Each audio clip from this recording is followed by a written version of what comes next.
Hello guys, welcome to Study to Success classes. Today we will discuss on the topic elasticity of demand, मांग की लोच, और ये micro economics का chapter 5 रहेगा। इसका हम आज जो है पार्ट 1 करेंगे। तो चलिए स्टार्ट करते हैं। सबसे पहले हम जान लेते हैं कि मांग फलन क्या होता है, डिमांड फंक्शन क्या होता है। तो demand is a function of x हमने ले लिया है, is equal to function of क्या किस किस चीज़ का फंक्शन होगा। ये प्राइस ऑफ एक्स का फंक्शन होगा, प्राइस ऑफ अदर गुड्स का फंक्शन होगा, साथ में इसमें इनकम आएगी क्योंकि मांग को आय भी प्रभावित करती है, आय का फंक्शन होगा, वेदर का फंक्शन होगा, साथ में एक्सपेक्टेशंस भविष्य की जो आशाएं हैं हमारी, उसका भी ये डिमांड क्या रहेगा, फंक्शन रहेगा। उसी तरीके से टेस्ट्स, तो ये जो हमारे टेस्ट्स होते हैं तो उसके लिए भी क्या रहेगा, ये मांग क्या होता है, उसका फंक्शन होता है। अब अगर हम बात करें कि मांग की लोच क्या होती है, इसके अलावा जो डिमांड फंक्शन है वो और भी बहुत सारे तत्व हैं जो मांग को प्रभावित करते हैं। तो मांग की लोच की जब हम बात करते हैं तो मांग की लोच क्या होती है, यहाँ पे वस्तु की अपनी कीमत और संबंधित वस्तुओं की कीमतें। संबंधित वस्तुओं में कौन सी आ गई, प्रतिस्थापन वस्तुएं आ गई या फिर पूरक वस्तुएं आ गई। उसके बाद उसकी उपभोक्ता की आय और वह अन्य तत्वों में परिवर्तन के कारण मांगी गई मात्रा में होने वाले परिवर्तन का क्या है, ये माप है। तो उसे क्या है, ये मांग की लोच क्या, हमारा वस्तु की अपनी कीमत, संबंधित वस्तुओं की कीमतें, आय वह अन्य तत्वों में परिवर्तन के कारण मांगी गई मात्रा में होने वाले परिवर्तन का माप है। उसके बाद अगर हम बात करें कि इसके प्रकार कौन से हैं, इसके टाइप्स कौन से हैं, तो टाइप्स में हम इसके 3 प्रकार ले सकते हैं। 3 जो इसके टाइप्स हो सकते हैं। सबसे पहले अगर हम बात करें तो वो हो सकता है मांग की कीमत लोच, जिसे हम बोल सकते हैं प्राइस इलास्टिसिटी ऑफ डिमांड। उसके बाद अगर हम बात करें मांग की आय लोच, तो ये क्या है कि हमारा इनकम इलास्टिसिटी ऑफ डिमांड। उसके बाद थर्ड पार्ट जो हो सकता है वो है हमारा प्रकार जो है इसका मांग की आड़ी लोच, जिसको हम बोल सकते हैं क्रॉस इलास्टिसिटी ऑफ डिमांड। तो इसमें क्या है कि जो फर्स्ट है हमारा मांग की कीमत लोच, इसका मतलब ये होता है कि कीमत में, किसी वस्तु की कीमत में परिवर्तन होने के कारण जो मांग में परिवर्तन होता है तो उसे क्या कहेंगे, मतलब उसका जो हम माप करेंगे तो वो क्या होगी, मांग की कीमत लोच कहलाएगी। इसी तरीके से क्या है कि मांग की आय लोच क्या होगी कि उपभोक्ता की आय में परिवर्तन होने से मांग में कितना परिवर्तन होता है, जब उसका माप किया जाता है तो वो किससे किया जाता है, मांग की आय लोच से किया जाता है। उसी तरीके से क्या है कि जब संबंधित वस्तुओं की कीमतों में परिवर्तन होता है तो जो संबंधित वस्तु से दूसरी जो वस्तु होती है, मतलब कि 2 वस्तुएं होती हैं उसमें, तो एक वस्तु की कीमत में परिवर्तन होने से दूसरी वस्तु की जो मात्रा है उसमें जितना परिवर्तन आता है उसका जब हम माप करते हैं तो वो किसके द्वारा कर सकते हैं, हम मांग की आड़ी लोच के द्वारा कर सकते हैं, क्रॉस इलास्टिसिटी ऑफ डिमांड के द्वारा कर सकते हैं। बहुत ही इंपॉर्टेंट टॉपिक है ये, आपको तो ध्यान से इसको करना है आपने। उसके बाद क्या है कि मांग की कीमत लोच का जो है सूत्र क्या होता है, उसे हम लिख सकते हैं, लेफ्ट हैंड साइड में मैंने ले लिया ईडी। ईडी का मतलब यहाँ पे होगा मांग की कीमत लोच, मतलब कि इलास्टिसिटी ऑफ डिमांड। उसके बाद क्या है कि is equal to negative sign of मांगी गई मात्रा में प्रतिशत परिवर्तन डिवाइड में कीमत में प्रतिशत परिवर्तन। अब मैंने यहाँ पे नेगेटिव साइन क्यों लिया है, because of relationship between price and quantity demanded. जो क्या होता है, हमारा नेगेटिव रिलेशनशिप होता है।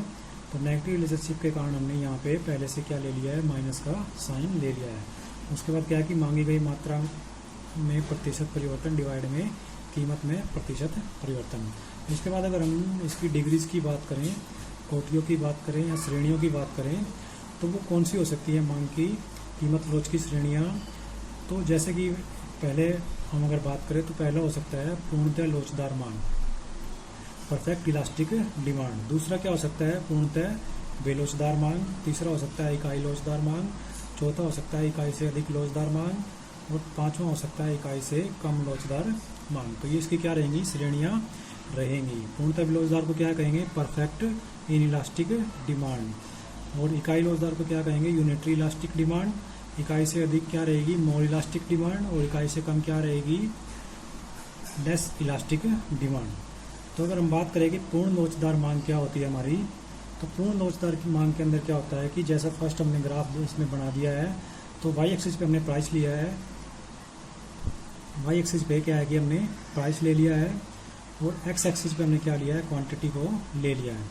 तो यहाँ पे क्या रहेगा कि जब कीमत क्या है कि हमारी थोड़ा सा ये कीमत के अंदर परिवर्तन आ जाता है तो क्वांटिटी डिमांडेड क्या हो जाती है, हमारी अनंत हो जाती है। तो ये किसको दिखाती है, पूर्णतः लोचदार मांग को ये क्या करती है, दिखाती है। तो इसमें ग्राफ में हम देख सकते हैं कि 0, उसके बाद क्या है कि वाई एक्सिस पे प्राइस लिया है तो प्राइस यहाँ पे कांस्टेंट हमने मान लिया है। तो इस प्राइस पे क्या है कि क्वांटिटी डिमांडेड क्या है कि बढ़ती रहेगी। अगर हम क्या है कि इस प्राइस को थोड़ा सा और बढ़ा देते हैं, थोड़ा सा और परिवर्तन कर देते हैं तो हमारी क्या डिमांड क्या है, हमारी क्या हो जाएगी, इन्फिनिटी हो जाएगी, अनंत हो जाएगी। जैसा कि इसमें दिखाया गया कि ईडी इक्वल टू हमारा इन्फिनिटी रहेगा। तो ये जो फर्स्ट ग्राफ है हमारा, ये फर्स्ट ग्राफ है हमारा पूर्णतः लोचदार मांग के लिए। अगर हम बात करें पूर्णतः बेलोचदार मांग क्या होती है, परफेक्ट इन इलास्टिक डिमांड क्या होती है, तो हम सेकंड ग्राफ के अंदर इसको देख सकते हैं। सेकंड ग्राफ में क्या है कि हमने वैसे ही प्राइस ले लिया वाई एक्सिस पे और क्वांटिटी ले लिया हमने एक्स एक्सिस पे। तो यहाँ पे क्या है कि प्राइस के अंदर, कीमत के अंदर जितना परिवर्तन आता रहता है, कितना भी परिवर्तन आता रहे, मतलब कि कीमत के अंदर डिमांड में किसी भी प्रकार का कोई भी परिवर्तन नहीं होता है। तो इसमें क्या होगा, हमारा ईडी इज इक्वल टू 0 के बराबर होगा, क्योंकि मांग के अंदर कोई भी परिवर्तन नहीं होता है, प्राइस घटे या बढ़े। तो जैसा कि ग्राफ में हम देख सकते हैं कि प्राइस पहले P0 है तो डिमांड हमारी कितनी है, Q पे ही रहती है। अगर प्राइस क्या है कि बढ़कर P1 हो जाती है तो भी डिमांड Q ही रहती है। और प्राइस जब क्या है कि P2 हो जाती है तो डिमांड एज इट इज रहती है, हमारी Q पर ही बनी रहती है। मतलब कि क्वांटिटी डिमांडेड हमारी क्या रहती है, कांस्टेंट रहती है। इस कारण से क्या होता है, हमारा elasticity of demand is equal to 0 आ जाता है, जिसे क्या कहा जाता है, पूर्णतः बेलोचदार मांग कहा जाता है। उसके बाद अगर हम बात करें तो जो हमारा यूनिटरी इलास्टिक होता है वो थर्ड ग्राफ से हम देख सकते हैं, समझ सकते हैं कि इकाई लोचदार मांग क्या होती है। इकाई लोचदार मांग के लिए हम क्या करते हैं, इसमें ग्राफ में हम देख लेते हैं।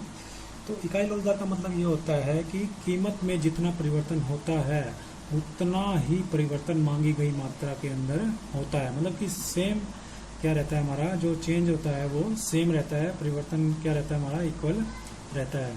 तो वाई एक्सिस पे क्या है कि हमने वही प्राइस लिया है और क्वांटिटी लिया एक्स एक्सिस पे। तो P0 से प्राइस, जब P0 पे जो क्वांटिटी है वो Q0 है, P1 जब प्राइस होती है तो क्वांटिटी Q1 हो जाती है। तो ये जो हमारा स्पेस है, ये स्पेस इस स्पेस के क्या होता है, बराबर हो जाता है। तो ये हमारा प्राइस का चेंज है P0 से P1, और ये हमारा Q0 से Q1 क्या हमारा क्वांटिटी का चेंज है। दोनों क्या रहेंगे, इक्वल रहेंगे। तो इलास्टिसिटी ऑफ डिमांड हमारी क्या रहेगी, मांग की लोच हमारी क्या रहेगी, इज इक्वल टू 1 रहेगी। तो इसे क्या कहेंगे, इकाई लोचदार मांग कहेंगे। उसके बाद अगर हम बात करें फोर्थ की, तो फोर्थ के अंदर क्या हमारा इकाई से अधिक लोचदार मांग है, मोर इलास्टिक डिमांड है। मोर इलास्टिक डिमांड के अंदर क्या होता है, जो कीमत में परिवर्तन होता है, मतलब कि कीमत में परिवर्तन होने से मांगी गई मात्रा के अंदर क्या होता है, बहुत अधिक परिवर्तन हो जाता है। मतलब कि कीमत में परिवर्तन से अधिक परिवर्तन हो जाता है। जैसे कि हम ग्राफ में देख सकते हैं फोर्थ के अंदर P0 जब अगर प्राइस है तो Q0 हमारी क्या है, क्वांटिटी है। जब प्राइस घटकर P1 हो जाती है तो क्वांटिटी कीमत के मुकाबले क्या हो जाती है, हमारी बढ़ जाती है। Q0 से Q1 तो हो गई है, लेकिन क्या है कि जो कीमत का जो अंतर आया है P0 से P1, उससे ज़्यादा अंतर हमारा किस में आया है, उससे ज़्यादा अंतर हमारा क्वांटिटी के अंदर आया है।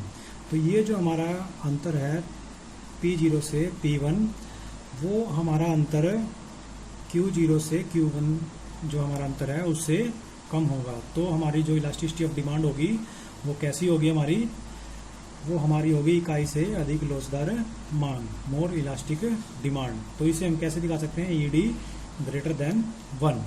उसके बाद अगर हम बात करें लास्ट पार्ट की, तो उसके अंदर क्या हमारा इकाई से कम लोचदार मांग है।